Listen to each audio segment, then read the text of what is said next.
Good morning everybody and welcome back to a brand new video. Now today once again we're going to be talking about the economy. Yeah, I know what's new, but today for a change we're going to be looking into the past, specifically at some of the biggest events in the history of the OSRS economy. For example, there are occurrences where the Oldschool Runescape economy completely broke. There were other times where item prices skyrocketed for unknown reasons or completely plummeted. Today we're going to look back at the entire history of the OSRS economy and pick out some of my favorite events from that time. Hope you guys enjoyed the video. As always, if you do, always appreciate a like on it. It helps out a ton. Thanks for watching and let's get started. Now for the first event, we're not going to be jumping back too far, starting with something kind of recent. Back in the summer of 2021, a very special event was coming up, and that was the Summer Summit. Now I was actually gone for when that released, but when I came back, absolute insanity.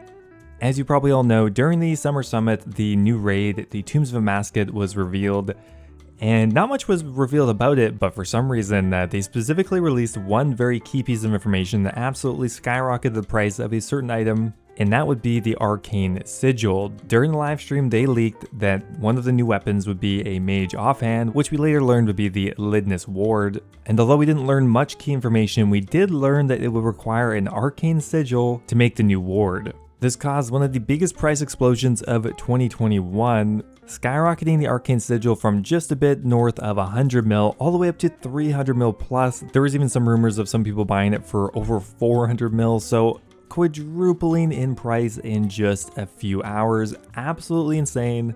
The price has since cooled down a lot, mainly because a lot of players then realized that you would actually be able to dismantle your Arcane Spirit Shields into Arcane Sigils, which would remove the bottleneck somewhat.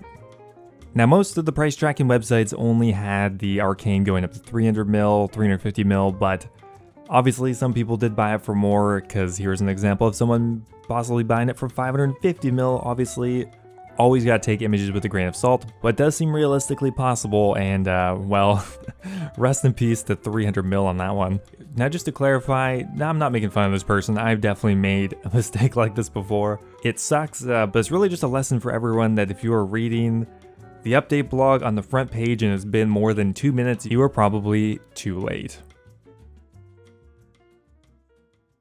Now, although often some of the more flashy things in the economy are prices doubling or other items plummeting in value, one of the more hilarious instances in the economy is something I like to call the quest item bottleneck. Now, this is an instance when a new quest comes out and there is a somewhat obscure item requirement. There were quite a few instances of this happening in the history of Old School.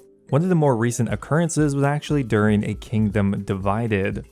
Now, they've gotten a lot better about this over the years, and they haven't really put as many weird, obscure items on there because of this exact reason, but even during a modern quest, this once again happened. And what item did this happen on? Well, the Defense Potion. Even though it's a potion, which should be somewhat common, the Defense Potion specifically isn't used almost ever, is almost never created because it requires Renars, which are much better used for prayer potions, obviously. So there wasn't very much supply for the Defense Potion, and when A Kingdom Divided was released, the Defense Potion shot up from being almost worthless at 150 or 200 GP each, all the way up to 20,000 GP just for the day. And I find this really interesting because normally a defense potion is essentially valueless, but that's not entirely true. It does require a Renar potion to get, which means it does inherently have value. There's almost never demand for it, but because the quest required the defense potion, the demand spiked by such a significant margin that it shot up way past the normal value of Renars to 20k, all due to a giant increase in demand.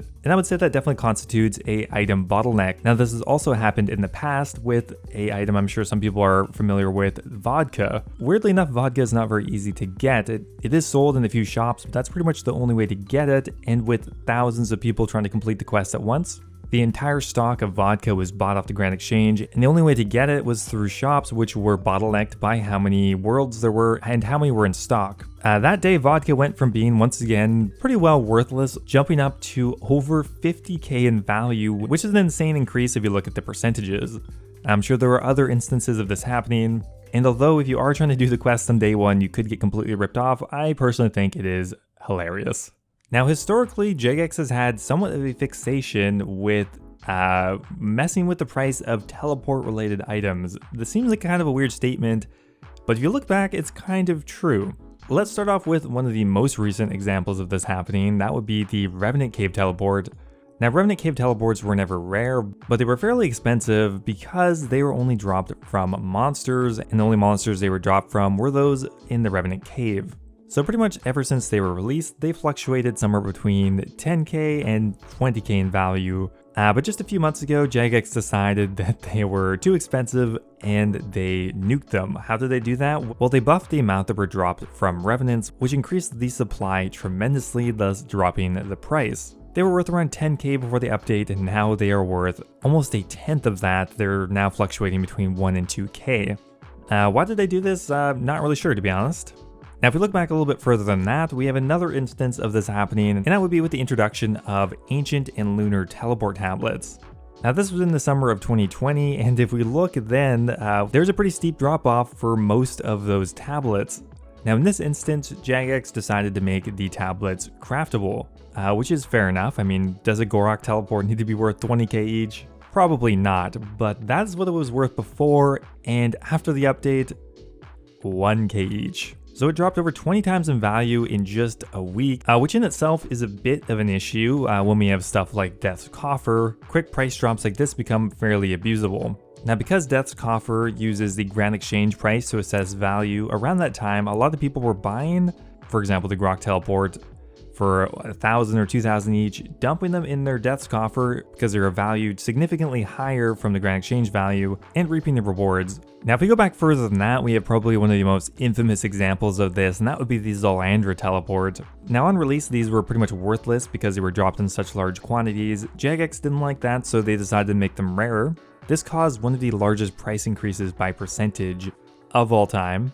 These Zolandra teleports went from around 100 each up to a peak of 50k each, and that wasn't just a fluke one-day occurrence, that was the case for months. Now, of course, after a while they were changed once again to be a bit more common, but this still marks one of the craziest price changes of all time, and pretty much the polar opposite of the Rev Cave teleports and the Ancient and Lunar tablets. But yeah, teleport items have changed a lot throughout the years. So I just want to take 1 second to thank Surfshark once again for supporting the channel and sponsoring today's video. So what exactly is Surfshark? Well, it's a fully fledged VPN that offers a huge selection of features to help you stay protected online. Everyone spends so much time on the internet nowadays, especially me. And you probably know as well as I do just how many malicious and shady websites there are out there. And that is why I really like having protection from Surfshark. For example, if your password or personal details get leaked from another website, you can get immediately notified by Surfshark and have some time to actually change your password. This has happened to me multiple times actually. Also, every Tuesday I like to sneak into my local university and go to the library to, go do some work and enjoy the atmosphere. But when I'm there, I always like to use Surfshark to make sure my data is encrypted because it can be very easy to access data on public Wi-Fi. I also always use Surfshark when I'm shopping online because a ton of websites use something called variable pricing, which pretty much just means they're going to try to charge you as much as possible. As you show more interest in a product, they can slowly creep up the price. And that said, if you're anonymous, that can't happen. So I'd highly recommend giving Surfshark a try. And right now they actually have a fairly big deal for Black Friday on. If you click on the link in my description, you're going to get 83% off and 4 months for free. So thanks once again to Surfshark for sponsoring today's video. Now, if I showed you an image of a twisted bow at 500 mil, you might tell me, that sounds perfectly reasonable in 2021. That's totally possible. But in the summer of 2019, you would probably call me crazy. Now, in the winter of 2019, the twisted bow was worth around 1.2 bill and showed no signs of dropping. But during the day in February, it dropped not just a bit, but by hundreds of mil, and by the end of the day, the twisted bow is worth a fraction of what it was worth before. So what happened here? Well, of course, this is the infamous twisted bow glitch where somehow a twisted bow spawn was left in the live game, the QA didn't catch it, and it was just there on the ground for anyone to pick up, and it respawned. So obviously quickly this became huge news, and a lot of people knew about the twisted bow spawn, and while they did put a preventative bush down, the damage was already done. Now, one thing I was always curious about is realistically how many twisted bows were picked up from that spawn before the Bush of Destiny was put in place. Did the price get cut in half, if not more, because of all of these twisted bows that were accidentally spawned into the game? Or were players worried about how it would impact the value of their own bows? We may never know that, and while this was probably one of the most damaging events in the history of the OSRS economy, as many of you know, it did get rolled back, so it wasn't a permanent issue. But this by far still has to be one of the most iconic blunders in the history of the OSRS economy. Anyway guys, that is going to be it for today's video. I hope you guys enjoyed it. As always, thanks for watching, and I will see you next time. Now, before I go here, I want to give a giant thank you to all of my members over on YouTube. Thank you so much to Sejuani's Flail, The Hybrid, Ocelot, and Kush Patel for all being subscribed at the Dragon tier. Means a lot, guys. As always, thank you for your continued support. Also, a giant thank you to Sir Rojas, Ryan Shady, Mexos, Base Titch, NDM001, and Yo-Yo Sub 89 for all being subscribed at the Runite tier. Thank you so much, guys. Appreciate it as always. If you guys are looking for another way to support me directly, becoming a YouTube member is the best way to do so. You can become immortalized in all of my future videos, get access to a custom role in my Discord server, and get access to my video release schedule. Anyway, thanks for watching, guys, and I'll see you next time.